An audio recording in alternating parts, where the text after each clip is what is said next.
un bonsoir. Et puis, voilà. On va commencer donc, on va dire qu'on va appeler le cours de ce soir un cours de vacances. Hein, beaucoup de monde va à ses occupations. C'est vrai qu'on a besoin quelquefois de se renouveler, hein, de se prendre des nouvelles forces. Et c'est connu que le mois de Elul, c'est un mois spécial où Akadosh Baruch Hu donc recharge les accus. Et donc, il faut profiter de ces moments pour prendre des bonnes décisions, hein, et réfléchir. On n'a plus de temps. Moi, je vois le mot vacances comme synonyme de davantage de temps pour réfléchir. Hein, je sais que je ne vous cache pas que les grandes décisions que j'ai pu prendre dans mon existence, c'était souvent au mois de Elul. Oui, au mois de Elul, parce qu'on a le temps de réfléchir, on est en famille, on parle, on discute, on n'est pas pris par le quotidien de son travail, etc. On n'a pas du temps très, très rigoureux. Là, on a un peu plus de temps, donc ça nous permet de réfléchir. En fait, c'est toute la vie qui va être comme ça et on va se remettre en question. Donc, je vais commencer aujourd'hui. On va parler quelques minutes d'un fameux Pérec du Tanya qu'on a lu la semaine dernière, samedi en particulier, qui est le fameux Pérec qui s'appelle les Askilcha Bina, très très connu, ou les Askilcha Bina on va dire, pour te faire comprendre clairement. Et Gérard Schkoyer d'avoir envoyé comme ça en traduction ce Pérec. C'est un Pérec de base, un chapitre de base. Et dans la foi juive, dans la Emouna aussi bien que dans le Bitachon juif, dans la foi et dans la confiance en Dieu, ce sont des concepts qui sont souvent très difficiles. On entend souvent des mots à Kol Tov, Kol de Avid Rahmana et Amadavi, tout ce que fait Dieu, c'est pour le bien. Mais ce sont des notions, on va dire, des concepts qu'on connaît, mais il y a la connaissance et l'intégration du concept. Et là, dans ce Pérec, donc c'est le Pérec, rappelez-vous, c'est Yudalev, c'est le 11e Pérec dans les Igrot HaKodesh, dans les lettres que le Rabbi a envoyé à l'ensemble des Chassidim. Il s'adresse d'ailleurs au singulier à chacun d'entre nous. Et en s'adressant à chacun d'entre nous au singulier, c'est vraiment à chacun d'entre nous, il décrit un niveau qui est, on peut dire, qui est réservé à des anges, vraiment réservé à des anges. L'accomplissement spirituel qui est décrit par Admon Azaken, c'est une espèce de perfection. Quelqu'un qui est arrivé donc à bien comprendre, donc je vais vous traduire les mots, donc là,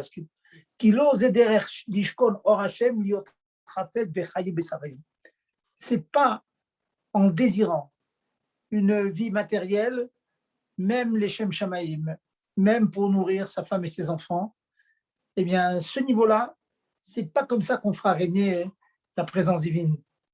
Alors quoi, alors si on fait tout les Shem Shamaïm, on fait tout pour faire les mitzvot, comment c'est pas suffisant? Admon Zaken demande à chacun d'entre nous d'avoir en quelque sorte un mépris profond pour tout ce qui est matériel. Parce que c'est basé sur quoi? Alors c'est là qu'il faut bien comprendre, je vais vous lire le texte dans le Tanya lui-même, c'est vraiment quelques lignes, mais il faut absolument s'intégrer ces lignes. Il y a la chose suivante, la Emouna Amitit Beyotzer Bereshit. La vraie foi dans le Créateur du monde, c'est quoi? C'est que Dieu crée le monde à chaque instant. Encore une fois, je ne vais pas vous dire des chidushim, tout à l'heure peut-être dans les halachot, mais pas dans le mot du Tanya que je vous ai apporté. Mais je ne veux pas dire de nouveautés.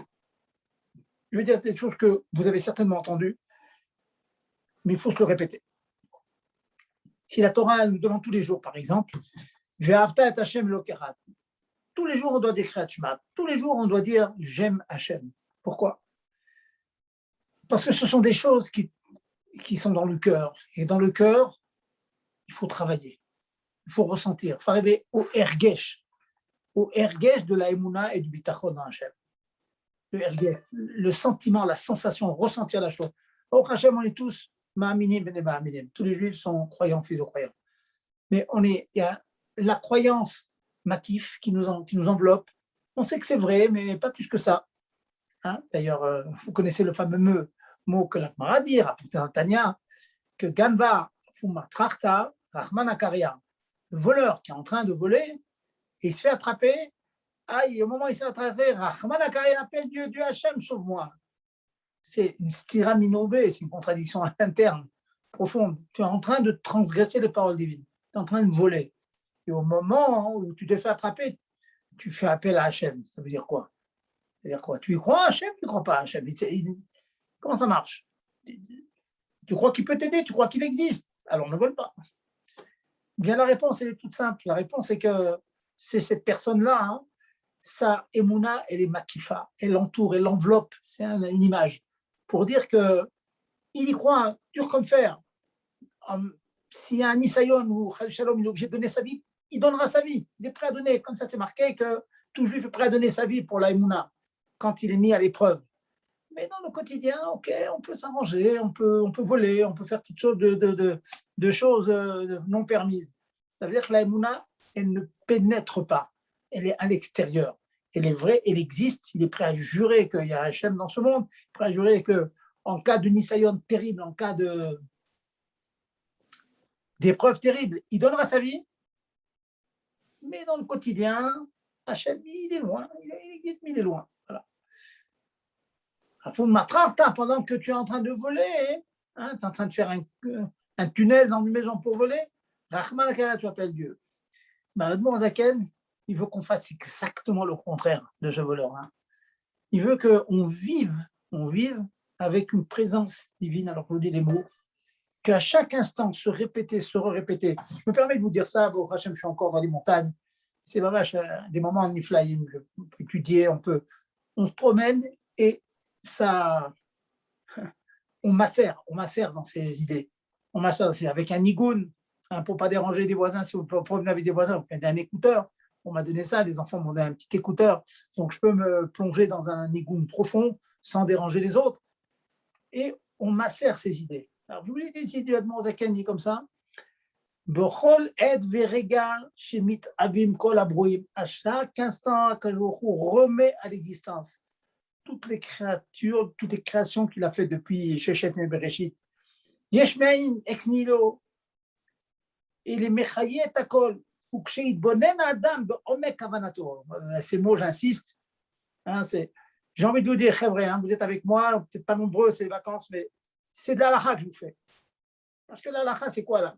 La halakha, c'est finalement pour faire la volonté divine. Mais déjà, hein, au-delà de ça, il faut arriver à intégrer les notions. Ksheid, bonen, adam, non, c'est une halakha. C'est comment vivre dans sa vie, dans son quotidien. Il bonen, be'ome kavanato, avec la profondeur de sa compréhension. V'yetzayer bedaato, alvayato men. Et il doit décrire, il doit faire une image, tzio, bedaato, dans son dad, dans sa conscience, que Dieu est en train de me créer à chaque instant. Voilà les mots maintenant. Et comment il pourrait me monter à l'esprit que ce qui m'arrive maintenant, c'est mauvais. Ah, c'est terrible. C'est des mots, mais en mamage, qui sont Borumo Shalolam. C'est vraiment dans les sphères, hein, les pics des montagnes les plus hautes. Comment il pourrait me venir à l'esprit que ce qui m'arrive, c'est mal? Alors que je sais que Dieu me crée à chaque instant. La question, elle est pshuta, la question, elle est évidente. Vous la demandez, je la demande. Tout à l'heure, je marchais avec quelqu'un, il a trébuché, s'il fait très mal au genou. Aïe, il a mal. Ça, c'est le bien. Ah, il aurait préféré ne pas avoir mal. Attends, il y a tout le genou est gratiné. Et ça, c'est un petit quelque chose, pas grand-chose. C'est le bien. Ça, c'est notre émouna. Alors, comment c'est possible? C'est ce qu'on demande aux Juifs. On demande cette madriga. Je ne sais pas pourquoi, je ne sais pas forcément comment c'est arrivé, je peux savoir, mais pourquoi c'est comme ça. Mais ça fait partie de ma émouna. En ra yotse milmala. Il n'y a pas de négatif, de mal qui sort d'en haut. À mes yeux, ça l'est parfois, mais si j'ai la émouna, j'ai une émouna profonde, alors je vais encore insister sur les mots. Qu'Hachem, c'est makor hachaim be'atov. Dieu, il est la source de la vie, du bien, du plaisir, s'il vous plaît. Tanouk, be'oneg, ve'u eden lemala. Voilà, rat mipne shenu musak, je ne le perçois pas. La reine de Melora. Donc, puisque je ne le perçois pas, hein, alors il me semble que c'est du mauvais, du négatif. Oh, il sourit, des douleurs. Aval behemet en ra yored milmala. Ve'akol tov. Et tout est bien. Alors là, il faut quand même que je vous donne quand même une petite explication comme ça. On sent bien que c'est un des mots vrais, des mots de raquettes, c'est sûr, il y a des bekorotes, des psukim et tout. Oui, mais il faut quand même que nous, on vive avec ça. Il s'adresse à nous au singulier. Comment on peut vivre avec ça? On peut donner quelques exemples. Ne serait-ce qu'un exemple pour travailler cette chose-là. Imaginons la chose suivante. Imaginons que vous avez une profonde contrariété. Profonde contrariété, ou une douleur physique, ou une douleur morale, ou bien une perte financière, ou autre chose, quelqu'un qui vous a énervé profondément, n'était pas juste, vous a fait un bisaï, vous a vexé devant un barab. Ok, vous êtes en colère. Un homme normal, il peut dire, allez, même un non-juif, on va prendre le problème avec philosophie. Allez, on dit en français. Philosophe, allez, c'est pas grave, bon, ça va passer, ça passe. Et puis, le temps passe, puis finalement, la colère se disperse un petit peu, on le ressent un peu mieux, mais au fond de nous-mêmes, il n'y a rien qui a changé. Il n'y a rien qui a changé. Parce que bon, finalement, ça c'est shachacha, chamata meler shachacha, la colère du roi s'est un petit peu calmée, et puis on reprend la vie, mais au fond, il y a quelque chose qui nous a touché, il y a quelque chose, on a un manque en nous, cette vexation qu'on a eue, cette douleur qu'on a ressentie. Grâce à cette lettre du Admor Zaken, peut-être que on va dire la tfissa, l'approche du problème va être différente. Après avoir eu reçu le coup, après avoir eu la vexation, après avoir eu le bisaïon, je me dis, bon, ok, j'ai eu ce bisaïon. Mais de toute façon, à Kotov, peut-être que je vais trouver le Tov. Des fois, il faut demander à Dieu, demander à Dieu, montre-moi quelquefois que c'est du bien que je vois à mes yeux. Ce n'est pas du bien, mais qu'à mes yeux, ce n'est pas forcément du bien. Eh bien, la perception de la chose sera complètement différente. Et, mais il y a quelque chose. Si on s'habitue, grâce à ce Pérec du Tania, on sait que de toute façon, c'est un Koltov. Donc, une personne, il peut être par terre, il est tombé, il se fait très mal, il a reçu un échec financier, un dommage financier énorme et tout. Il a le premier coup, qu'on reçoit, et tout de suite, par le fait qu'on a fait ce Yudalef, Figrotakovich, les Askilcha Bina, pour te faire comprendre l'entendement de la manière dont le juif doit aborder sa vie. Ben, je vous garantis que si chaque fois on se travaille là-dessus, on se met devant les yeux, je me promène dans les montagnes, je vais bientôt reprendre mes cours, mes activités, on va prendre la voiture, peut-être il y aura un petit incident, un accident, un petit problème de... On est sûr, si on est convaincu, mais alors profondément convaincu, par Emouna, qu'on a l'Emouna, que ce petit problème qui arrive maintenant, la personne qui est en train de me dire la chose qui me vexe, Dieu est en train de le créer. Donc c'est la fameuse histoire avec David Améler que vous connaissez tous. Un de ces Chachoubim de son armée l'a maudit. L'a maudit le roi. Al-Pi al-Akha, il est mort de Melachout. Se révolte contre le roi Chaimita. David Améler, c'est pas maintenant, non, ne tuez pas. C'est pas lui qui me maudit, c'est Hachem qui me maudit. Il était tellement imprégné de la notion que je suis en train d'expliquer aujourd'hui. Et je ne vous cache pas qu'en vous la disant, j'essaie de m'en imprégner un peu plus, d'être moi-même un peu plus touché par la chose. C'est pas lui, c'est Hachem, pas lui. Bon, l'expression que vous connaissez dans les Baal et Moussa dit ça quand un animal, un chat, il te mord le pied. Bon, il faut prendre un bâton, lui taper sur la tête, il n'y a pas de raison qu'il me fasse mal. Mais on sent bien que ce n'est pas le chat qui nous fait mal, c'est Hachem qui l'attrape, c'est le bâton dans la main de son maître qui frappe. Ça, tout le monde le sent. Mais dans tous les événements de la vie, tous les événements, les plus petits incidents microscopiques de la vie, on sent la main divine. Premier point, premier axiome, c'est la main divine qui le crée maintenant à chaque instant. Deuxième axiome, c'est les Torahs. C'est les Torahs. Et bien, ce concept-là, il faut le retourner, le vriller dans notre cœur, dans notre tête, et vous allez voir qu'avec le temps, la personne qui vous aura vexé, qui vous aura fait un bisaïon, un arabe et tout, vous-même, vous allez sentir que sauf Enon Miliado, il n'y a rien d'autre qu'Hachem. Et les Gdolachsim arrivaient à ce niveau-là, bien sûr. Ils n'étaient pas touchés par la chose. Ils ne touchaient pas, c'était pas bon, c'était chavé. Le bien et le contraire du bien, c'est chavé. Hein. Ashva, c'est un travail qu'on demande au Chassidim, on va bientôt en reparler, de cet avodat Hashem qui s'appelle les Hanot. Shiviti Hashem, Nenegdi Tamid. Shiviti, la chaîne, Shivouille. Hein, égalité des droits, des lois. Pareil, ce qui m'arrive, c'est pareil. Ah bon, c'est énorme. Mais le fait qu'on se l'ait dit ce soir, le fait qu'on a fait ce Pérec, ce Shabbat et dimanche aussi, on a répété cette chose-là, on a vu avec des Perushim, ben vous allez voir que doucement, doucement, la vie change. Je vais finir donc peut-être cette petite introduction avec une histoire que j'ai lue dans des Perushim du Tanya du Rav Gainsbourg. Je ne me rappelle plus le nom du Rav à qui c'est arrivé. C'est dans les années 30-40, avec précisément une pandémie. C'est le typhus, je crois. Et il était donc en quarantaine. Hein, bidoud. On a appris un mot comme ça. Il était en quarantaine. Et bon, il était. Normalement, il y avait les gens restaient là-bas jusqu'à ce qu'ils guérissent ou bien qu'ils partent, quoi. C'est comme ça que ça marchait.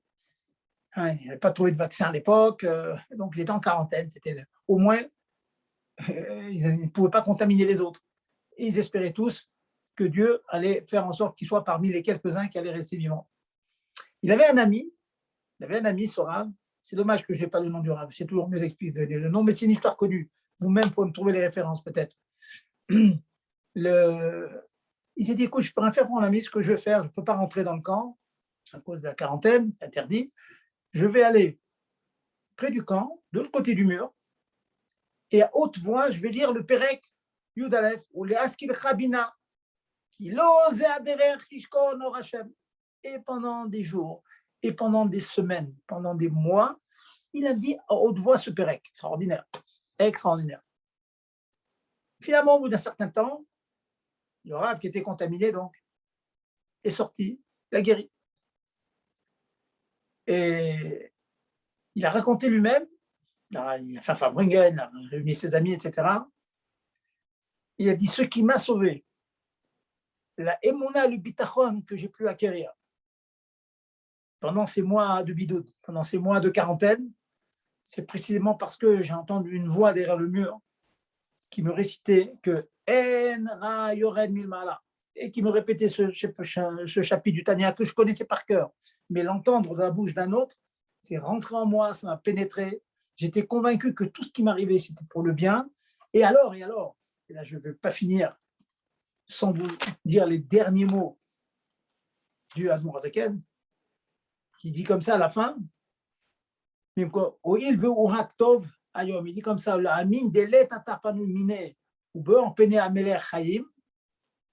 dit à l'Admor Hazaken, je vais vous le retrouver tout de suite. Ça vaut vraiment la peine de voir les derniers mots. Et ce qui est extraordinaire, avec tout ce que je vous dis, à Kolto, mais quand même l'Admor Hazaken finit comme ça. Elle dit comme ça, Akol Tov Betachlit, Rak Shenu Musag, encore une fois, c'est la fin des derniers mots, ou Be'emunazo, avec cette foi que tout est bien, ou Be'emet, Naase Akol Tov, et que en vérité, je suis convaincu, archi convaincu que tout est pour le bien, Gam Begilouy, entendez ces mots, des Be'unazo chez Ma'amin, chez Ara Anidme Begilou Kol Yoto Hu Mito Valion, chez Uchokmato Ibarer, chez nous Moussaget, Veia Eden chez le Mala Bolamaba, Are Be'unazo, par cette émouna que l'on a, Nichlal ou Mitale Be'emetara, Amedoumé, Betom Alion Aganou. Il nous dit l'Admor Hazaken les mots suivants. Il dit Naase Akol Tov Gam Begilou. Le fait qu'on a ces émounas, il faut vraiment souligner 10 fois ces mots-là.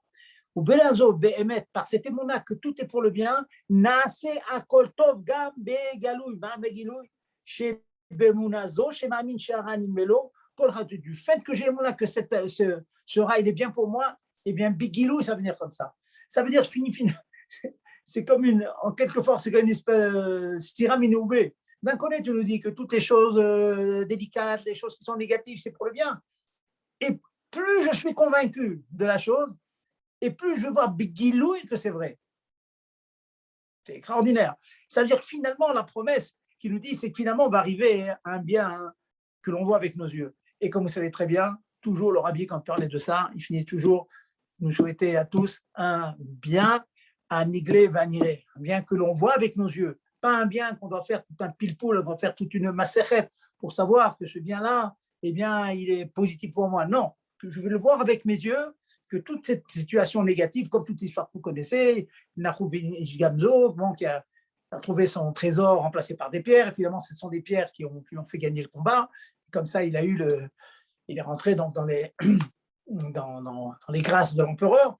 Toutes les histoires, vous connaissez, l'histoire de Rabbi Akiva, etc., tout cela.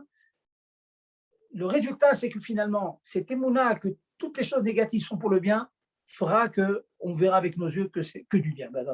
Et c'est ce qu'on va se souhaiter. On va se souhaiter que tout ce qui va avoir cette année-là, Tichle Shana, cette année-là qui est derrière nous, eh bien, elle est en train de se terminer. Faites attention, hein, on a l'habitude de dire Tichle Shana avec Kilotea, Tachi Shana avec Birchotea, qu'elle finisse l'année avec ses malédictions et qu'elle commence la nouvelle avec ses bénédictions. Faites attention. Il y a un mot de Rav Auerbach qui s'est levé contre certaines personnes qui mettaient ça même dans les slichot. Il dit, il ne faut pas mettre kfouy tova, hein, il ne faut pas être ingrat et dire, ah, et que la fin est finie, elle n'a eu que des malédictions et que commence la nouvelle avec des bénédictions. Bon, Hachem, on a passé une année avec beaucoup de bénédictions. Il y a aussi des choses négatives à nos yeux, parce qu'on n'a pas bien vu le côté positif qu'il y avait dedans, mais il y a aussi beaucoup de choses positives. J'ai envie de vous dire, c'est vrai. Et je vais maintenant passer au halachot. Dans le Covid, on ne comprend pas pourquoi il y a ça. Il y a des grands qui nous ont quittés. C'est terrible, les choses sont passées. Mais il y a un nouveau concept qui a apparu et qui est ex nihilo, pachout, un nouveau concept que maintenant, je suis en plein mois d'août et que je suis en train de pouvoir donner un cours en Zoom, un concept que je n'ai jamais existé. Les vacances, je n'avais pas accès avec tous les amis. Maintenant, tout le monde peut avoir accès avec tout le monde. On peut être au bout du monde. Et ça, c'est fabuleux. C'est énorme. Dans le monde entier, vous avez besoin d'une halakha, vous pouvez l'avoir. Vous avez un cours. Vous voulez savoir ce qui se passe au mois de Elul, on peut se connecter. Il faut avoir les bons sites, bien sûr, hein, les gens que vous connaissez, etc. C'est quelque chose de fabuleux. C'est fabuleux. Alors maintenant, c'est sûr qu'il y a en parallèle, il y a des choses négatives, mais Dieu fera que Be'ezrat Hashem, on verra avec nos yeux de chair et de sang, hein, que tout ce qui se passe maintenant, c'est du positif, et c'est ça qui va nous amener au dernier mot, à Saf, à Géoula, à la vraie Géoula, avec l'arrivée de Mashiach. Voilà le point que je vais vous dire. Donc rappelez-vous, hein, Perek Yud Aleph et Askil Chadbina, faites-le, refaites-le en traduction avec les Perushim, et vous allez voir que notre vie va être changée. Voilà pour le mot. En tout cas, Gérard, c'est vous qui m'avez donné l'idée de faire ce petite introduction-là. Est-ce qu'il y a des questions sur cela? Est-ce que d'abord, j'ai un petit bourg qui m'écoute? Je n'ai pas entendu de voix pour l'instant. Gérard? Allô? Oui, c'était très intéressant. Je vous entends très bien. Hein.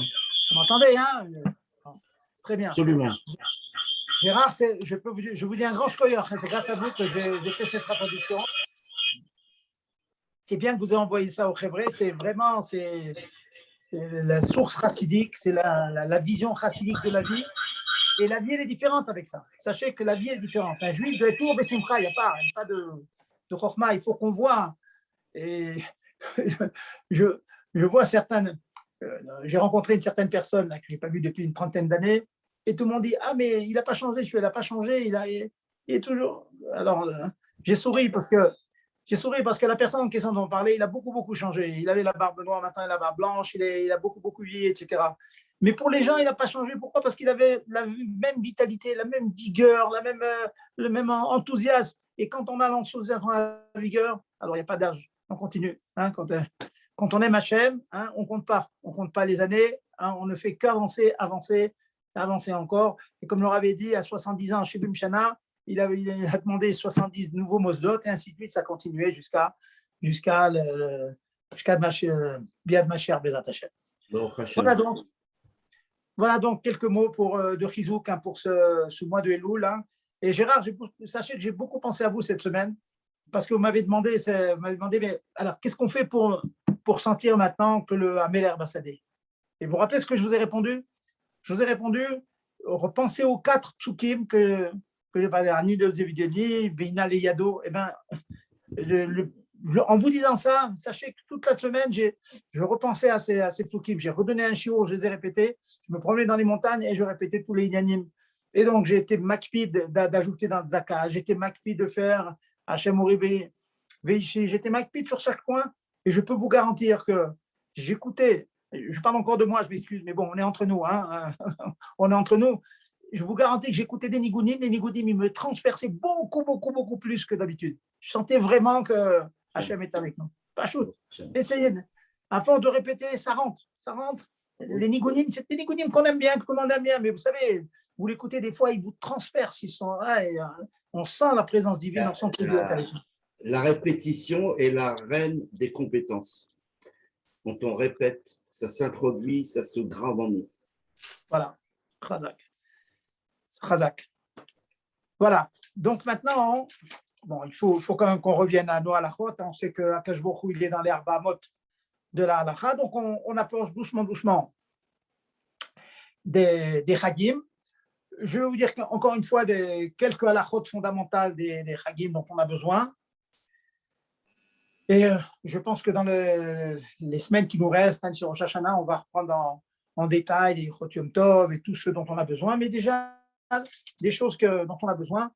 On va arriver à Rosh Hashanah, on va arriver à Sukkot, il y a Chol HaMoed, il y a des choses qui vont changer dans la Tfila, il y a des choses qui vont changer dans le Birkat Hamazon. Et je sais que chaque année, il y a beaucoup d'erreurs qui sont malheureusement faites à ce sujet. Donc, je me permets déjà de vous remettre un petit peu, et moi-même de me remettre dans ces inanimes-là. Chazorba ve Chazorba, c'est marqué Shloshim Yom Kodem Echag, Dorshim Beichot Achag. 30 jours avant un Chag, on commence à partir de là. Donc déjà, on est à moins de 30 jours de Rosh Hashanah. Donc il faut déjà partir de Rosh Hashanah. On est déjà le 8, bientôt on sera le 15. Donc il faudra commencer la semaine prochaine un petit peu à parler de Sukkot et des tefilot de Sukkot, de Rosh Hashanah, de Yom Kippour, etc. Donc voilà. J'en profite on va parler maintenant, d'abord, avant des tefilot, je vais parler on va arriver dans les fêtes. La bracha que l'on fait le plus souvent quand on arrive dans les fêtes, c'est Birkat Hamazon. Le premier soir de Rosh Hashanah, on mange, on va rentrer, je reviendrai sur tout ce qu'on mange, la tête de poisson, etc., le miel. C'est un jour de fête. C'est un jour de fête. On ajoute dans le Birkat Hamazon un texte qui s'appelle Ya'aleh Veyavo. De même que Shabbat, on ajoute un texte qui s'appelle Retzé, etc. Alors, encore dans les détails, est-ce que ces textes-là sont indispensables? Tellement indispensables que, en cas d'oubli, on recommence, on a raté. On a raté le Birkat Hamazon, ou bien non. Ce sont des rajouts, ce sont des louanges pour Hachem, mais bon, au point de dire qu'on a tout perdu, non, il ne faut pas exagérer rien. Alors, vous allez voir. Je vais donner le klal. J'ai eu l'occasion, je pense, l'an passé de vous en parler, mais je vous redonne le principe dans le Birkat Hamazon. Si on a oublié Retzé pendant Shabbat, Ya'aleh Veyavo pendant Chol HaMoed, ou bien Alanissim à Purim, c'est tous les rajouts que l'on a dans l'année. Alors le principe, il est simple. Est-ce que les Chachamim nous ont imposé de manger du pain?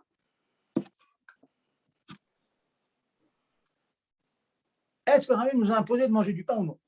Est-ce que c'est une obligation de manger du pain, les fêtes, Shabbat? Mais non, c'est une khumra en quelque sorte. Je pourrais ne pas manger de pain. Ce n'est pas un chiyuv. Bon, voilà le problème. Donc, la réponse, elle est comme ça.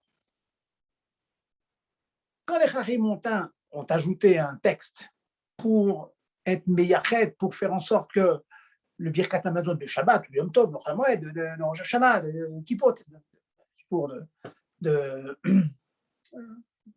des fêtes, des trois Chagim, dans la mesure où le repas avec du pain est indispensable, est un chiyuv, alors le rajout est un chiyuv. Et si c'est un chiyuv qui est me'akev. Ça veut dire que sans lui, on n'est pas quitte. Voilà le principe. maintenant, on va voir des applications de ce principe, exercice. Est-ce que Shabbat, je suis obligé de manger du pain? Je parle maintenant dans le cas normaux, je parle d'une personne qui est allergique, pour manger, bon, c'est déjà d'autres questions. Qu'est-ce qu'on fait lorsqu'une personne a une allergie? Mais il y a quelqu'un qui est en bonne santé, est-ce qu'il peut se dire, je ne peux pas manger de pain, je suis au régime, je peux faire un repas avec des pâtes, je ne peux pas manger de pain? Eh bien, sachez que non, il ne peut pas. Il ne peut pas. Le vendredi soir ou le samedi midi, il y a une obligation de manger du pain. Seuda Shlishit, c'est un chiyuv dans Shulchan Aruch, mais il y a plusieurs chitotes pour savoir si on est obligé de manger du pain. Il y en a qui disent qu'il faut manger du pain, il y en a qui disent qu'on peut se contenter d'un gâteau, il y en a qui disent qu'on peut manger un fruit, il y a plusieurs chitotes dans ça. Mais, en tout cas, c'est pas, d'après tous les avis, ce n'est pas une obligation, il n'y a pas une obligation de manger du pain pour tous les avis. Certains avis oui, certains avis non. Donc, appliquons le principe que je suis en train de vous dire maintenant. Vendredi soir, je dois manger du pain. J'ai mangé du pain, j'ai fait motzi.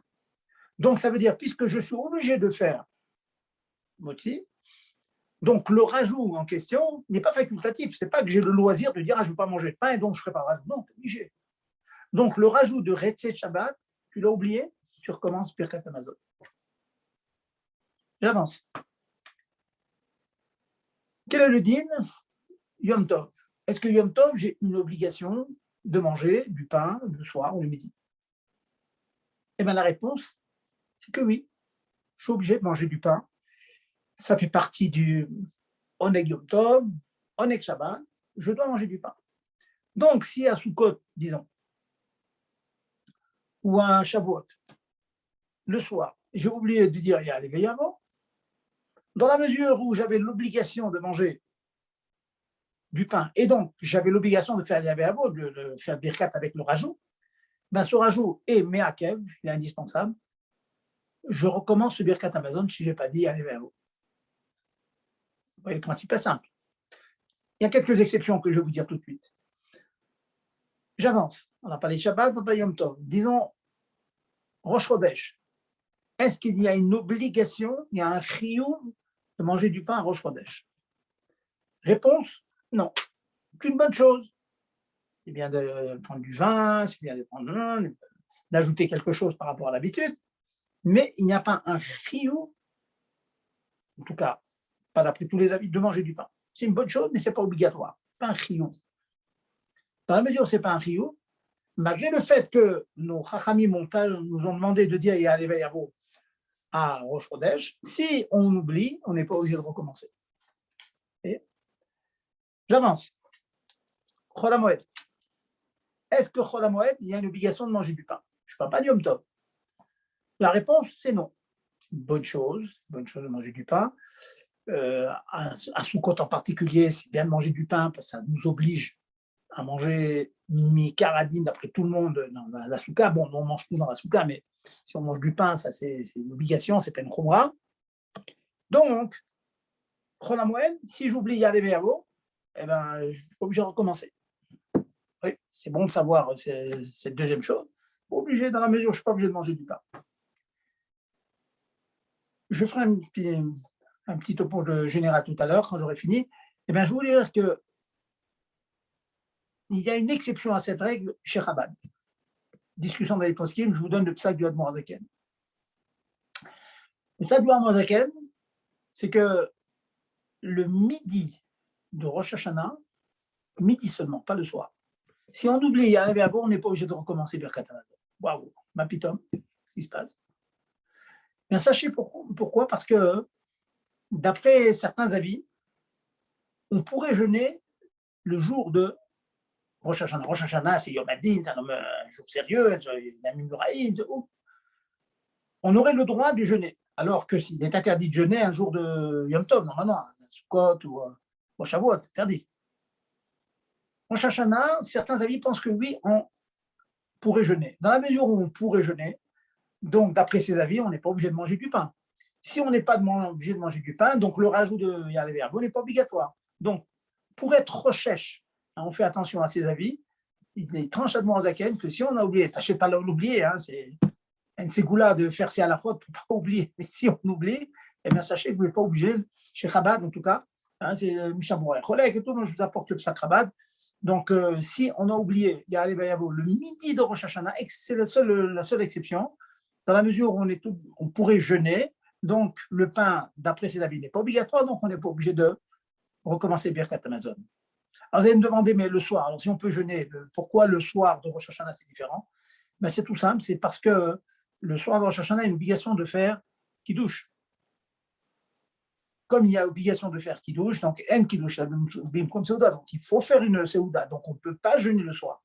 Quand j'ai dit on peut jeûner à Rosh Hashanah, c'est comme les jeûnes le 17 Tammuz, etc., que ça commence au matin, ça ne commence pas la veille, le soir. Donc le soir, on ne peut pas jeûner. Comme on ne peut pas jeûner le soir dans Rosh Hashanah, donc si on oublie à l'éveil, eh bien on recommence le Birkat. Voilà, je vous ai fait un topo général. Je vous répète le principe. Quels sont les cas où je suis obligé de manger du pain? J'ai un chiyuv de manger du pain. Ces jours où j'ai un chiyuv de manger du pain, si j'oublie le rajout du Birkat Hamazon, je recommence. Si ce sont des jours où il n'y a pas de chiyuv, d'obligation de manger du pain, comme j'ai dit dans Hanouka ou Purim ou Chol HaMoed, je n'ai pas obligé de manger du pain, dans la mesure où j'ai pas l'obligation, si j'ai mangé du pain, je dois dire Birkat Hamazon, je dois dire Alev Yavo, mais si j'oublie, je ne suis pas obligé de recommencer le Birkat Hamazon. Voilà donc, encore une fois, la profondeur de nos Chachamim qui voit des pnimiout, comment on peut s'attacher à Hachem par Birkat Hamazon, par les brachot qu'on fait. N'oubliez pas que le Birkat Hamazon, quand on est rassasié, c'est mitzvah d'oraita. Il va vraiment de Minatora, donc il faut bien le faire avec concentration, Birkat Haaretz, Birkat Zan, faire un travail sur soi. Au mois de Elul, c'est peut-être l'occasion de faire un travail sur soi, par exemple de le faire à haute voix. Très bonne chose de le faire pour vraiment que l'oreille l'entende, ce qui fait que la kol meorer est à kavana, la voix réveille la kavana, l'intention, le zèle, la chaleur, la ferveur, et donc c'est bien de le faire à haute voix. Maintenant, donc je suis en train de vous dire les premières halachot auxquelles on est confronté dès qu'on voilà, bientôt c'est Rosh Hashanah. Parler de Birkat, mais avant de Birkat Hamazon, on fait la tefila. Tefila qu'on fait, on fait en vite. Alors s'il y a des rajouts, vous connaissez tous la tefila de Rosh Hashanah, on ne la fait pas par cœur parce qu'on ne la connaît pas en général. Et après Rosh Hashanah, donc pendant les Aseret Teshuvah, il y a un certain nombre de rajouts que l'on fait. Et Rosh Hashanah aussi. Beaucoup de rajouts. Beaucoup de rajouts dans la tefila. Mais les rajouts essentiels de la tefila, alors je vous mets déjà, on est à moins de 30 jours à Rosh Hashanah, donc je vous rentre dans la tefila déjà de Rosh Hashanah, Abba Leinu Letova. Le point essentiel, c'est quoi Rosh Hashanah? Artarat HaMelech. C'est le couronnement du roi. Ça veut dire, on réaccepte le roi. On a malheureusement, c'est permis d'oublier un petit peu, comme je disais au début du shiur, on a oublié que Enon Milvado, que Dieu il renouvelle le monde à chaque instant. On a un petit peu oublié, on est pris dans on a des obligations physiques et le corps nous fait oublier. Bon, ok. Maintenant, la tefila arrive. Les Chachamim m'ont imposé pendant ces 10 jours, on vit non pas avec Avaye, avec Dieu seulement, mais avec une mida spéciale, une mida particulière qui est la royauté, Malchut, Amelech HaKadosh. On ne dit pas Akel HaKadosh comme on dit d'habitude, on dit Amelech HaKadosh. Je suis en train de vous en parler, mais qu'est-ce qu'il y a de spécial? C'est tellement spécial, Amelech HaKadosh. Le fait de mentionner, de vivre avec, de se mettre dans la tête, de planter dans son cœur et sa tête, que maintenant on réaccepte le joug d'Akadosh Baruch Hu, que c'est notre roi. Si on a oublié de dire Melech HaKadosh, on dit Akel HaKadosh, on a raté la tefila, on recommence tout. Vous vous rendez compte? Ouais, ce sont des petites halachot, si j'ose dire, mais qui nous montrent l'immensité de nos obligations. Si Chachamim se sont permis de nous dire, nous faire faire on va faire plusieurs brachot, on va tout recommencer, peut-être c'est bracha levatala. Non, tu as oublié cette chose-là, tu as oublié l'essentiel. Tu ne peux pas oublier l'essentiel pendant les petits jours entre Rosh Hashanah et Kippour. Il y a une autre fila, une autre bracha. C'est, bon, vous savez, il y a un birkat dans la tefila, c'est Meler Oev Tzedaka Mishpat. Encore une fois. On dit Meler. Meler Oev Tzedaka Mishpat, qui aime la tzedaka, et le Mishpat, la justice. Voilà. Là, Chachamim ont voulu faire un kitsour pour nous montrer le point. Anekuda, la nekuda. On doit dire Aha Meler HaMishpat.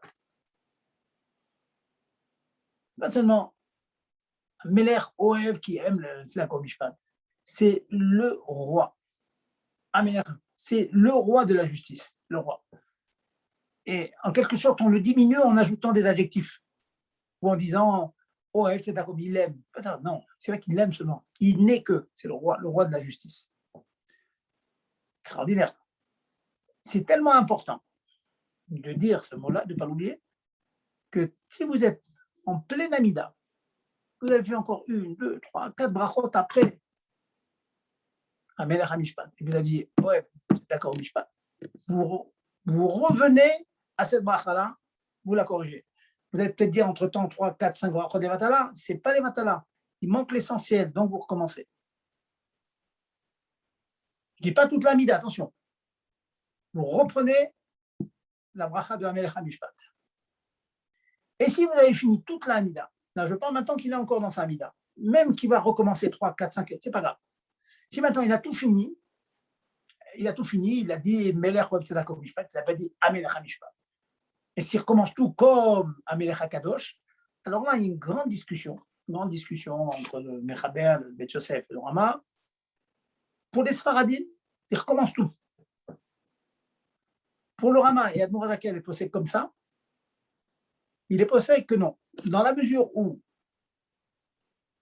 il a fait toute sa Amida, il a fini l'Amida, et dans cette bracha-là, il a quand même dit Melech Ohev Tzedaka Mishpat. Il a parlé du Meler. Donc, c'est moins fort que Ha-Melech HaMishpat, le roi de la justice, mais il a quand même mentionné. Donc, Bet Yavad, il est quitte. Mais il dit à Morzaken, très, très intéressant. S'il veut, il peut recommencer. Il n'y a aucun problème. Ce n'est pas Rachel Vatala. S'il veut, donc, j'ai envie de vous dire, recommencez, faites comme le Bet Yosef. Bet Yosef dit, il faut recommencer. Ce n'est pas Rachel Vatala. Ce n'est pas une Amida Vatala. En tout cas, que toutes ces halachot que je suis en train de vous dire maintenant fassent que on soit plus pénétré par ça, que ces halachot fassent que mamash, on est Oved Hashem avec ça. Halachot, c'est pas stam. C'est ça la Vodat Hashem. De la même manière que pour les femmes, par exemple, sont toujours intéressées par la halachot, parce que apprendre la cache-route et tout ça, c'est le Raboda. C'est le Raboda, ça n'a pas d'être très gashmi, mais c'est pas gashmi, c'est Dieu qui est dans la Rafa. C'est Dieu qui est dans les Arba Amot de la Rafa. Donc, dans ces petits détails, on vit avec Hachem. Ce n'est pas qu'on fait avec rigilout, avec habitude, comme des automates. On n'est pas des automates, on est des hommes. C'est vrai que c'est un travail, c'est un gros travail, de garder la ferveur, garder, bouger, toujours penser au Shem Hachem, c'est dur. Mais, ok, c'est dur. Aller travailler tous les jours, c'est dur aussi, j'ai envie de vous dire. Gagner sa parnassa aussi, c'est dur. Tout est dur, et c'est comme ça. Adam, il est Amal Yulad. On est dans ce monde pour travailler. Vous savez que vous connaissez tous, il y a tellement de vidéos qui parlent de ça avec le rabbi. Surtout, il ne fallait pas plaisanter et demander à une petite réduction, quelle qu'elle soit au rabbi. Chaque fois qu'on demandait une réduction, il ajoutait. Vous savez très bien tout ça. Parce qu'il sait que c'est la vie, c'est tout. On ne diminue pas, non. On ajoute.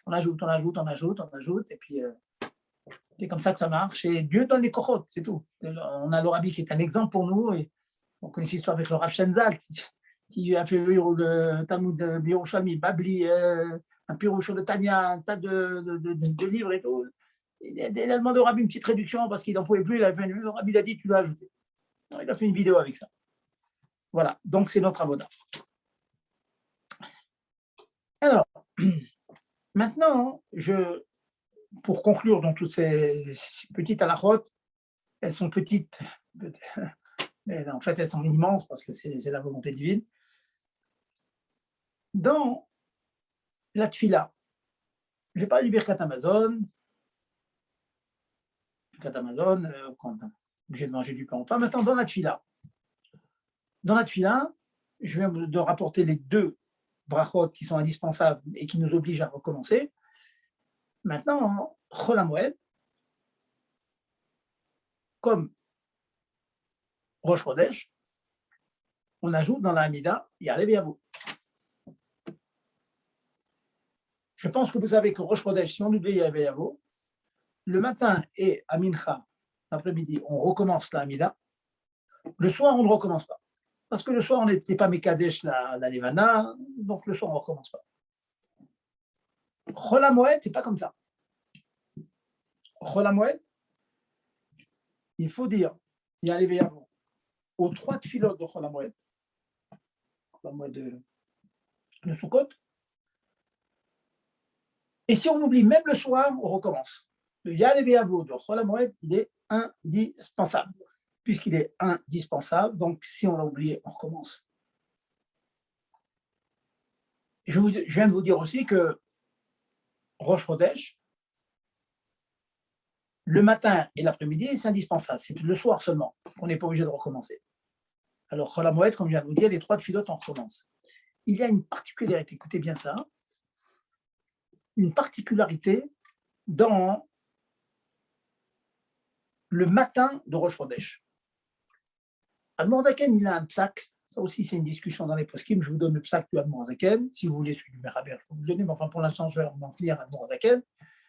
Il dit, dans le cas où vous auriez oublié de dire Ya'aleh V'Yavo le Shacharit, le matin de Rosh Chodesh. On a dit, on recommence. Mais imaginons que pris dans le mouvement du Tzibour, etc., on a fait Kriyat Torah, on a fait le Hallel et tout, vous avez fait le Moussaf. Et c'est seulement après le Moussaf que vous vous rappelez que vous avez oublié Ya'aleh V'Yavo de Shacharit. Là, le Admor Zaken, il est posek. Ça aussi, c'est une grande discussion dans les poskim. C'est pour ça que le Admor Zaken, que dans ce cas-là, on ne recommence pas Shacharit. Étant donné qu'on a mentionné Rosh Chodesh dans le Moussaf, donc on ne recommence plus la Tfila, la Hamida de Rosh Chodesh du matin.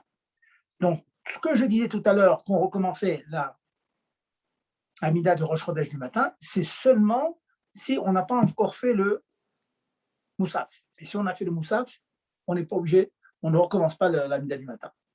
Voilà donc le psak du Admor HaZaken. Voilà, je vous ai dit déjà un certain nombre de halakhot.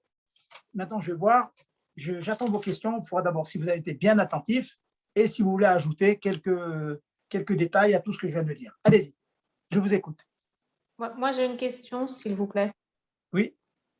Quand vous dites que si on a oublié le passage de Shabbat ou de Chol HaMoed dans le Birkat Hamazon, qu'on a oublié qu'on doit recommencer, moi, il me semblait qu'on ne recommence pas tout, on recommence à partir du moment où on s'est rendu compte qu'on avait oublié. Ça dépend du moment où on s'est rendu compte et de le rajouter. Alors, je ne comprends pas. Ben la réponse est simple, c'est que si vous vous êtes rappelé juste avant de faire la 4e bracha, regardez dans le Sidour, on peut remplacer par une bracha. Baruch Ata Hashem, il y a une bracha spéciale pour ça. Mais dès qu'on a abordé la 4e, c'est-à-dire on a dépassé, on n'a pas dit Ya'aleh V'Yavo, on a fini Bonei Yerushalayim, on a fini Yerushalayim, on recommence. Est-ce que je suis clair? On recommence tout, c'est ça? Oui, tout. Si vous avez dit Bonei Yerushalayim, vous avez commencé la 4e bracha, vous l'avez commencé déjà, et donc vous êtes obligé absolument, vous recommencez tout. D'accord. Voilà. Ok, c'est bon. Moi, j'avais une question. Comment ça se fait que Chol HaMoed a autant d'importance pour le Ya'aleh V'Yavo qui aurait été oublié dans la Mida? J'ai cru entendre ça. Quelle est la particularité du Chol HaMoed? Alors, qu'il y ait plus de sévérité? la réponse, elle est évidente. Dans le mot que vous venez de prononcer, il s'appelle quoi? C'est le chol dans le moed. Ça veut dire, c'est moed, le titre général, c'est moed, mais dans moed, il y a du chol. Le premier jour, le dernier jour de la fête, c'est du moed, c'est que Kulo Kodesh, on ne peut pas faire les mlachot et tout et tout. Pendant chol à moed, il y a du chol, mais n'oubliez pas que c'est du moed. Et j'ai envie de vous dire que c'est plus chamour que Rosh Chodesh. Parce que Rosh Chodesh, finalement, c'est complètement chol. Bon, il y a un yann comme ça, on ajoute un peu et tout, mais c'est un jour de chol. Alors, vous savez qu'au Chol HaMoed, les mlachot, d'après de nombreux poskim, faire des mlachot à Chol HaMoed, c'est interdit, ça peut être interdit minatora. Aller faire son champ, réparer une voiture et tout ça. Donc, c'est un jour pachout qui a vraiment une dimension Kodesh. D'ailleurs, à Chol HaMoed, il y a 5 montées, je crois, ou 5 montées, alors qu'à Rosh Chodesh, c'est 4 montées. Voilà, en plus. Mais, voilà. oui, mais de Torah. Mais ma question revient, c'est quand c'est Kulo Kodesh, justement, pourquoi il y a moins de sévérité pour refaire le Yalev Yavo que le Chol HaMoed? Pourquoi il y aurait moins de sévérité pendant le Moed? Excusez-moi, vous parlez pas pour la Tfila maintenant, vous parlez pour le Birkat Hamazon. Oui, c'est ça. Parce que pour la Tfila, on recommence. Si vous oubliez Yalev Yavo, vous recommencez la Tfila. On est d'accord sur ça. Pour que ça soit Chol HaMoed ou que ça soit Moed. Voilà, Chol HaMoed, tous les jours de Chol HaMoed. Le jour de Moed, c'est évident. Si vous avez oublié vous êtes trompé dans la. Je parle maintenant de la Tfila. Attends, on ne va pas s'embrouiller. Je parle de la Tfila pour l'instant, oui. La Tfila, le Shmoneh Esrei. Dans Shmoneh Esrei, vous avez le Shmoneh Esrei du Chol, vous avez celui de Rosh Chodesh, on a dû te laver, et vous avez encore plus haut que ça, c'est Chol HaMoed. Chol HaMoed, c'est un jour moitié Moed. Donc, il y a un vélo que vous ajoutez, il est indispensable. Donc, si vous l'oubliez, vous avez perdu toute la Mida. Ça, je parle de la Tfila. Maintenant, c'est vrai que dans le Birkat Hamazon, c'est moins chamour. Pourquoi c'est moins chamour? Parce que les Chachamim n'ont pas obligé à manger du pain à Chol HaMoed. D'accord, ça j'ai compris. Mais pourquoi à Arvit de Moed, celui qui aurait oublié Yalev Yavo, il n'a pas besoin de recommencer? Je n'ai pas compris. Non, il doit recommencer le Arvit. C'est le Arvit de Rosh Chodesh qui ne recommence pas. Ah, d'accord. Je n'avais pas bien entendu. C'est compris. Non, c'est sûr. Et pourquoi celui de Rosh Chodesh, il est plus cool? Parce que le Kiddush HaChodesh, c'est au petit matin. Les témoins venaient comme ça pendant la nuit. C'est seulement le petit matin que vous avez Kiddush HaChodesh. Donc, c'est seulement le matin que c'était vraiment, vraiment Rosh Chodesh.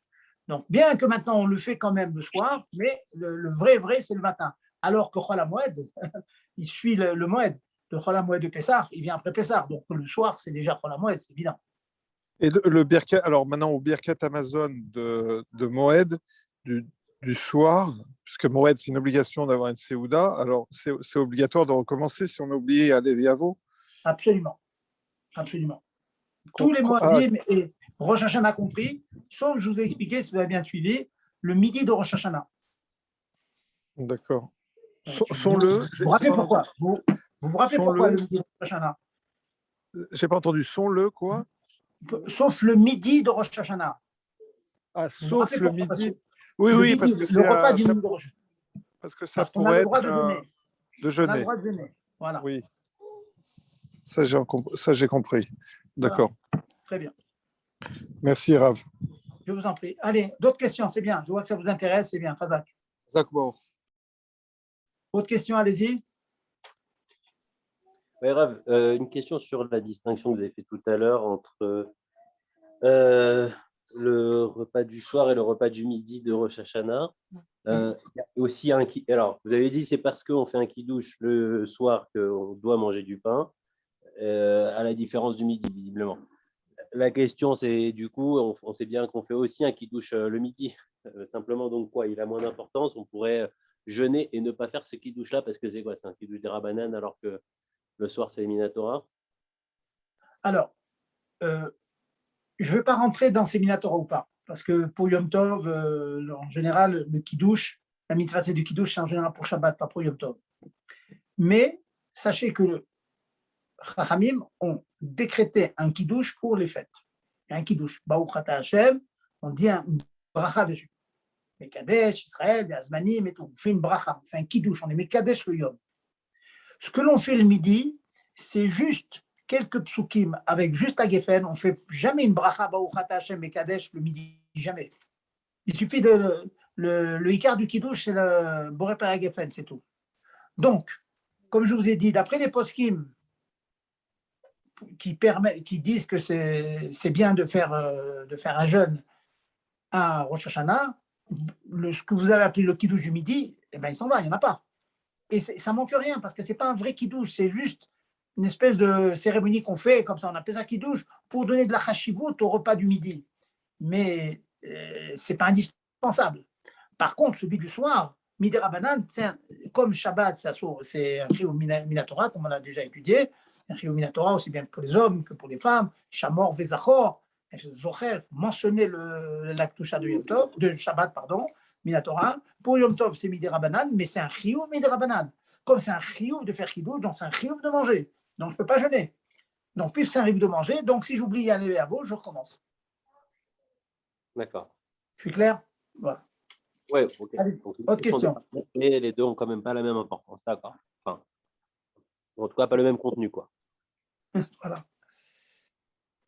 Autre question, messieurs, allez-y. Posez vos questions. Pas de questions? Écoutez, bon, s'il y en a qui on va continuer encore quelques minutes. Hein, je pense que le temps est passé, mais bon, je vais vous dire, malgré les vacances, on a beaucoup de questions. J'ai eu la question suivante. La question suivante, est-ce que une personne, c'est une question de yichud. C'est très fréquent le yichud. Il y a une jeune fille qui voulait inviter sa copine à la maison. Bon, pourquoi pas. Elle l'a invité et il y avait le père à la maison. Alors, elle prend contact avec moi. Elle me demande, premièrement, puis-je inviter ma copine pour un repas à la maison? Première question. Deuxième question, est-ce qu'elle peut dormir à la maison? Deux questions. Alors, la réponse est que, première question, j'ai demandé, est-ce que la maman est là? Mais la maman n'est pas là. Ce Shabbat, la maman n'est pas là avec le papa, avec sa fille. Alors, j'ai répondu qu'elle pouvait inviter sa copine le jour. Pourquoi elle peut inviter sa copine le jour? Parce que le jour, on est réveillé et la fille, elle est chomérette. Elle garde. Elle garde, donc, elle permet le yichud entre le père et la copine. Hein? En fait, ce n'est pas yichud.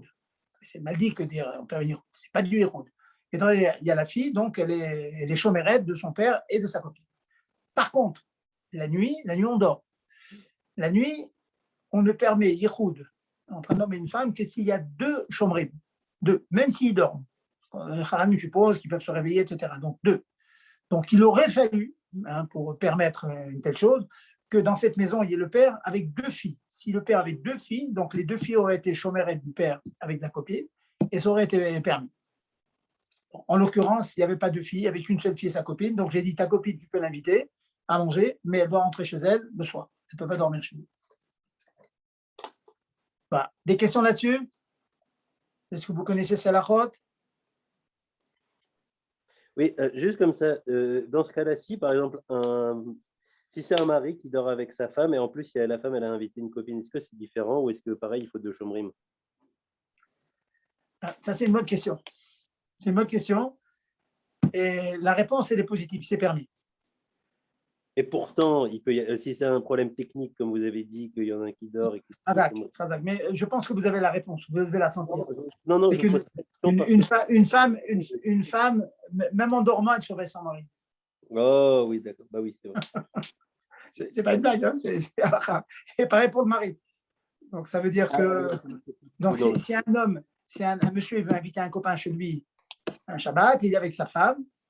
Donc en fait, il n'y a qu'un seul chômeur entre la femme et l'ami. Mais comme le chômeur c'est le mari, donc le mari, on dit, il y a le mot aussi Emat Bala Alea. Une femme elle est incrinte, elle ne va pas dans la même maison avec son mari, c'est sûr qu'elle n'a pas d'avéra.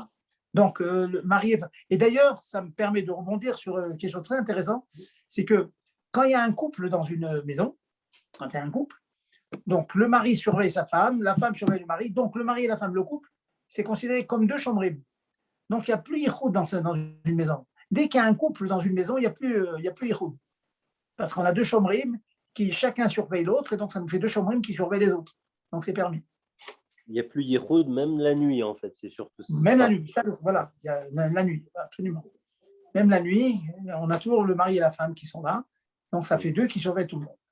D'accord. Et juste comme ça, puisque vous avez parlé de Emma, enfin, la crainte du mari, elle est sur elle, il faut quand même qu'ils soient dans la même maison. Ça veut dire, Baala Bayir, ça ne marche pas la nuit. Non. Je vous ai dit à d'autres occasions, là, bon, je l'ai rajouté, mais en fait, je n'avais pas besoin de cette svara en l'occurrence. La svara de Baala Bayir, c'est une svara générale. Je vais expliquer pour que ça veut dire Baala Bayir, qu'une femme peut s'isoler avec un homme le jour, même sans témoin, même sans chômerie, si le mari est dans la même ville. Et ce qui détermine la même ville, c'est le nom d'emprunt, même que en France, par exemple, hier, Beaunois, Paris, même Paris qui est d'une ville immense, dans la mesure où elle s'appelle Paris, donc ça veut dire une nafkamina de ça très, très, très, très intéressant pour les nachim, pour les femmes. Une femme peut aller chez le gynécologue, par exemple, si le mari est dans la même ville. Elle peut aller rendre visite à son gynécologue homme si le mari est à Paris, par exemple. Donc, c'est un terme qu'on utilise très souvent d'ailleurs, de faire en sorte que le médecin soit dans la même ville que le mari. Voilà. D'accord. Voilà, c'est clair? Rav, j'ai une question sur la bracha Melech HaKadosh. Oui. Si on l'a oublié et qu'on s'en rend compte juste après, donc à Tachonen, ou à la bracha d'après, parce que c'est Yom Tov, donc il n'y a pas Tachonen, mais la bracha d'après, est-ce qu'on est obligé de recommencer tout de suite après, ou alors on va finir la médaille et après recommencer? On peut recommencer juste... Oui, très, très bonne question. Pas du tout. Vous arrêtez tout de suite. Ah, d'accord. Ok, Ouais, très simple. D'accord, mais c'est bon, ok. Merci, Rav. Voilà. D'accord, d'autres questions? Oui, excusez-moi, moi j'ai une question. Allez-y. Si par exemple, un jour, je me lève à 4h30 du matin, d'accord? Je fais Modéani, je fais Al-Netilat Yadayim, je fais ce que j'ai à faire, et on va dire genre 3/4 d'heure après ou une demi-heure après, je me remets au lit et je dors, et je me réveille vers 6h30. Est-ce que je dois refaire Modéani et Al-Netilat Yadayim ou pas? Alors, Modéani, oui. Modéani, vous le refaites. D'accord. Maintenant, pour le Netilat Yadayim, madame, est-ce que ce que vous me dites, c'est exceptionnel ou bien votre réveil de 4 heures, c'est exceptionnel? Vous saviez que vous allez vous remettre au lit et vous réveiller à 6 heures? Ou bien non, c'est l'habitude de vous réveiller à 4 heures? Non, je savais que j'allais me remettre au lit après. Oui, alors… Et c'est plusieurs jours d'affilée. J'ai compris. Alors, dans ce cas-là, madame, c'est la première fois, il ne fallait pas le faire. Ah, d'accord. Faut pas, quand le matin, on se réveille, on va aux toilettes, on veut boire quelque chose à 3h, 4h du matin, 5h, mais qu'on sait pertinemment qu'on va se rendormir, il ne faut pas faire. Et on fait la Netila, bien sûr, en égal vasseur, vous faites, mais sans bracha. Mais sans bracha. Ah, d'accord, ok. Voilà. Ok, d'accord, merci, Rav. C'est clair? Je vous en prie. Rav, j'ai une autre question. Est-ce qu'on peut faire Mincha après la Shkia quand elle vient de passer, c'est-à-dire 5-10 minutes après? Encore une fois, l'ashkia après la Shkia, Mincha et ensuite… Faire Mincha après la Shkia quand la Shkia elle vient de passer, c'est-à-dire ça fait environ 5-7 minutes qu'elle vient de passer. Est-ce qu'on peut encore faire Mincha ou on doit faire deux Harvit, enfin deux Mincha, deux Amida Harvit? Je ne sais pas si j'ai bien compris votre question, mais Mincha, on peut le faire, le Mina Krabat, en tout cas, c'est comme ça, c'est le Rama, on peut le faire jusqu'à la nuit. Ah d'accord, je pensais qu'on pouvait faire jusqu'à la Shkia. D'accord. Non, vous n'avez pas tort. Les Khatrila, on essaie de faire avant la Shkia, les Khatrila, a priori. Mais si maintenant vous avez dépassé la Shkia un jour, c'est sûr que vous faites Mitra. Tant qu'il ne fait pas de nuit, vous faites Mitra. Ok, merci Rav. Voilà. Autre question? Ouais, une question un peu sur Bassar Bechalav. Je veux savoir, si on avait une chala qu'on avait posée sur la table de viande pendant Shabbat, personne n'y a touché, mais on a mangé viande. est-ce qu'on a le droit de prendre cette challah pour la manger avec du lait Melavé Malka? Vous me parlez d'une challah que c'est sûr 100% qu'elle est parvée, quoi. Non, mais de toute façon, une challah de lait ou de viande, il y a d'autres problèmes, non? Oui, non, je veux dire, on a fait attention qu'elle était dans un four, etc., qui était propre. On est d'accord hein, sur ça. Oui, non, mais voilà, elle est propre, juste elle a Voilà, été. votre question, j'ai compris. Donc, votre question, c'est est-ce que le fait d'avoir été posé sur la table et qu'on n'a pas fait d'afka, attention, bon, on ne l'a pas touché, mais sans plus, est-ce qu'on doit être recherche que peut-être il y a eu de la viande cassée? C'est ça votre question? Est-ce qu'il y a peut-être une goutte d'un bouillon qui aurait jailli dessus et qui, du coup, la Il rendrait. n'y a pas de raison. Non, si il n'y a pas une raison spéciale d'être recherche, on dit à rescat éther, présomption de éther.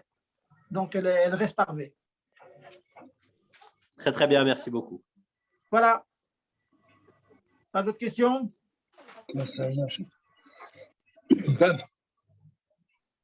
Oui. Concernant Shabbat, si par exemple quelqu'un a oublié Recever Halitzenu, il y a un petit rattrapage juste après. Vous posez la question? Oui, il y a un petit rattrapage juste après. Si vous n'avez pas, non, si vous n'avez pas commencé la quatrième bracha. Vous avez dit qu'il faut tout refaire. Regardez. Regardez le Sidour. Si vous avez dit Baruch Hashem Bonnet Yerushalayim, vous Oui, avez fini cette bracha-là. Si Oui. vous n'avez pas commencé la suivante, oui. vous n'avez pas dit Baruch, rien du tout, regardez dans le Sidour, vous avez une bracha qui peut être un rattrapage. Et Il donc, dit vous n'êtes pas obligé de refaire. Baruch Mais si vous avez Hashem, commencé, Menuha, Shabbatot Menuha. voilà, c'est ça. C'est Mais avec si vous avez, Baruch en général, Hashem. quand on oublie, écoutez-moi, en général, quand on oublie, on a dit déjà un ou deux mots de la quatrième bracha, et donc on est obligé de tout recommencer. En général, quoi. Oui. Voilà. Ah, donc, s'il a dit à quel abino malkeno adirenu, c'est ça? Voilà. Dès qu'il a commencé Il a ça, dit il a dit ça, un seul mot, c'est il fini, doit il va tout recommencer. Ah, Voilà. d'accord. Ah, d'accord. C'est pour ça qu'ils ont inclus ce rattrapage. Voilà. Et c'est Absolument. valable aussi pour Rochardé, c'est pour tout. Hein? Oui, absolument. Pour tout, c'est comme ça. D'accord. Oui. Excusez-moi, Rav. Merci, Rav. Allez, Oui. messieurs. Excusez-moi. Razak. Allô? Oui, j'écoute. Excusez-moi. Est-ce que le jour de Yortzeit d'un frère, est-ce que je peux assister à un mariage ou non? Il n'y a pas d'interdiction. Ah, d'accord. Pas d'interdiction. C'est sûr, c'est un jour qui est chamour, on va dire sérieux, mais si vous avez un ami qui a son mariage, il n'y a aucune interdiction dans Ilchot Avelut d'y aller. D'accord. Voilà. Merci beaucoup. Voilà, messieurs. Donc, Razak, en tout cas, pour vos questions, je vois que Baruch Hashem, la Torah vous intéresse. Donc, on va se travailler sur tout ça. On va se travailler sur Enon Milvado. Hashem est avec nous, que tout est pour le bien. Et on va finir que Hachem il nous montre avec nos yeux vraiment qu'on comprend Bassar, avec le Bassar Badam, comme on est nous, que tout est pour le bien. Amen. Amen. Quoi tout va tout le monde, hein. Quoi tout va voir. תודה רבה. תודה.